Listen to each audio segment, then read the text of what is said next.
क्या आपने कभी सोचा है कि रिलायंस या टाटा जैसी बड़ी कंपनीज कानून की इतनी बड़ी-बड़ी किताबें कैसे फॉलो करती हैं?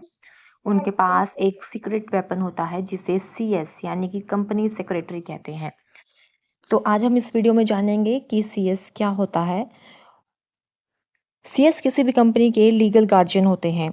सीएस का काम ये देखना होता है कि कंपनी गवर्नमेंट रूल्स और रेगुलेशंस को सही तरीके से फॉलो कर रही है या नहीं कर रही। सीएस सीधा कंपनी के डायरेक्टर्स और मालिक के साथ बैठता है और उन्हें लीगल एडवाइस देता है। कंपनी को कब कौन सा टैक्स भरना है, कौन सा नया रूल आया है, ये सब सीएस ही बताता है। सीएस कंपनी और गवर्नमेंट के बीच का रास्ता है। गवर्नमेंट डॉक्यूमेंट्स जमा करना और रिपोर्ट देना सीएस का काम होता है। कंपनी की सारी मीटिंग्स को ऑर्गेनाइज करना और जो भी डिसीजंस लिए गए हैं मीटिंग में उन्हें रिकॉर्ड करना सीएस की रिस्पॉन्सिबिलिटी होती है। इन शॉर्ट सीएस वो इंसान होता है जो गारंटी देता है कि कंपनी कोई भी ऐसा काम ना करे जिससे वो इलीगल केस में फंसे।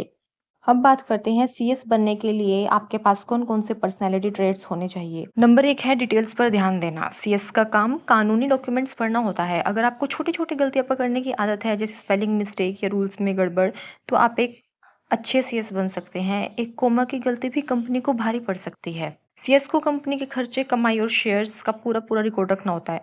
अगर आपको मैथ्स पसंद है, तो आप एक्यूरेट रिकॉर्ड रखने में माहिर हैं, तो ये फील्ड आपके लिए बेस्ट है। जब कंपनी किसी कानूनी चक्कर में फंसती है, तो सबसे पहले सीएस को बुलाया जाता है। अगर आप मुश्किल सवालों का हल निकालने में और उसका रास्ता दिखाना पसंद है, तो आप इस पोजीशन के लिए परफेक्ट हैं। एक सीएस को बड़े-बड़े डायरेक्टर्स के साथ बैठना होता है और सरकारी अफसरों से बात करनी होती है, इसलिए आपकी बात कहने का तरीका साफ और प्रभावी होना चाहिए। अगर आपको रूल्स फॉलो करना पसंद है, आप डिसिप्लिन्ड हैं और आप हर काम को बहुत परफेक्शन से करते हैं, तो सीएस का करियर आपके लिए बेस्ट ऑप्शन है। अब बात करते हैं फीस की, खर्चे की। इसकी टोटल कोर्स फी लगभग 30,000 प्लस होती है। इसमें तीनों लेवल्स की रजिस्ट्रेशन फीस भी शामिल है। अब बात करते हैं कि सीएस बनने का पूरा प्रोसेस क्या रहेगा, एजुकेशनल पाथवे क्या रहेगा। अच्छा, इनके 2 स्टेज हैं, एक है 12th के बाद और एक है ग्रेजुएशन के बाद। पहला स्टेज है 12th के बाद अगर आप जब सीएस में एडमिशन लेंगे, तो सीएस फाउंडेशन प्रोग्राम, इसमें बेसिक बिज़नेस और लॉ की जानकारी दी जाती है। और सेकंड है सीएस एग्जीक्यूटिव एक प्रोग्राम, उसमें आपको फाउंडेशन क्लियर करने के बाद एडमिशन मिलता है। और थर्ड है सीएस प्रोफेशनल प्रोग्राम, ये आखिरी लेवल है जहाँ आप एक्सपर्ट बन जाते हैं। अब सेकंड रूट है ग्रेजुएशन के बाद, डायरेक्ट एंट्री रूट। अगर किसी बच्चे ने अपनी डिग्री बीकॉम, बीए, बीएससी या एलएलबी पूरी कर ली है, तो उन्हें पहला लेवल जो फाउंडेशन लेवल होता है वो नहीं देना पड़ता। उन्हें डायरेक्ट एडमिशन मिल जाता है सीएस एग्जीक्यूटिव में। ग्रेजुएशन के बेसिस पर सीधे सेकंड लेवल शुरू करना है और फिर CS professional program executive clear करने के बाद आपकी फाइनल स्टेज। इनकी एक्सपेक्टेड इनकम 34,000 से 1,05,000 तक के बीच में होती है। बाकी सब डिपेंड करता है कि अगर आप रिलायंस, टाटा या गूगल जैसी बड़ी कंपनीज एमएनसीज में काम करते हैं, तो सैलरी बहुत ज़्यादा हो सकती है। अब फिर लोकेशन की बात है कि मुंबई, दिल्ली और बेंगलुरु जैसे शहरों में सीएस की डिमांड और सैलरी दोनों बहुत ज़्यादा होती है। जॉब में आपको हर महीने फिक्स सैलरी मिलेगी।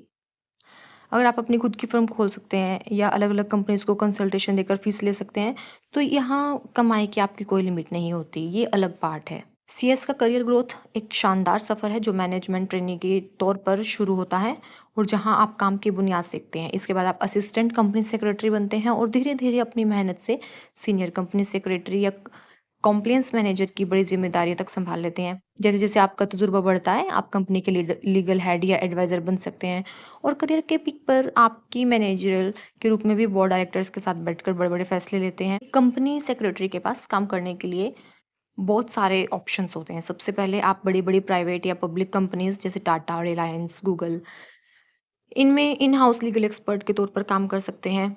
दूसरा रास्ता है कि फाइनेंशियल मार्केट सर्विसेज का, जहाँ आप स्टॉक एक्सचेंज, बैंक्स और फाइनेंशियल इंस्टीट्यूशंस में शेयर इन्वेस्टमेंट से जुड़े कानूनी काम संभालते हैं। इसके अलावा आप अपनी खुद की प्राइवेट प्रैक्टिस शुरू कर सकते हैं, जहाँ आप एक साथ कई छोटी-बड़ी कंपनीज़ के कंसल्टेंसी बन जाते हैं। आप गवर्नमेंट डिपार्टमेंट्स में भी कॉर्पोरेट अफेयर्स ऑफिसर के रूप में काम कर सकते हैं। अब बात करते हैं स्कॉलरशिप्स की और लोन्स की। सीएस कोर्स के लिए आईसीएसआई और गवर्नमेंट दोनों ही मदद करते हैं। आप नेशनल स्कॉलरशिप पोर्टल पर जाकर अपनी कैटेगरी के हिसाब से स्कॉलरशिप ले सकते हैं, जहाँ मेरिट बेस्ड बच्चों को फीस में बड़ी छूट मिलती है। इसके अलावा विद्यालक्ष्मी पोर्टल और बिहार और वेस्ट बंगाल जैसे स्टेट्स के स्टूडेंट क्रेडिट कार्ड, वहाँ पे भी आपको सस्ता लोन मिल सकता है। इस लोन की सबसे अच्छी बात ये है कि आपको पैसे तब वापस करने होते हैं जब आपकी पढ़ाई पूरी हो जाए और आपकी जॉब लग जाए। इस फील्ड का बहुत ही अच्छा एग्जाम्पल अवनी मिश्रा। अवनी मिश्रा ने साल 2015 में कंपनी सेक्रेटरी के एग्जाम्स में पूरे इंडिया में टॉप किया था, ऑल इंडिया रैंक 1। सबसे हैरानी और गर्व की बात यह है कि वो इंडिया की सबसे कम उम्र की CS, youngest CS of India बनी। उन्होंने अपनी graduation national law institute university से की। आज लीगल रिसर्च एंड कंसल्टेंसी में उनका बड़ा नाम है। All the best and thank you so much. Next video में मिलते हैं नेक्स्ट प्रोफेशन के साथ।